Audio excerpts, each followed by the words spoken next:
ನನಗೇನು ಮಾಡಬೇಡ, ನನ್ನ ನಂಬಿ ತಂಗಿ ಇದ್ದಾಳೆ, ಅವಳು ಮದುವೆ ಮಾಡಿಸಬೇಕು.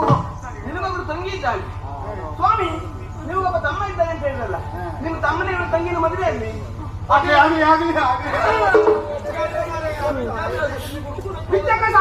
ಮೊದಲು ಮೊದಲು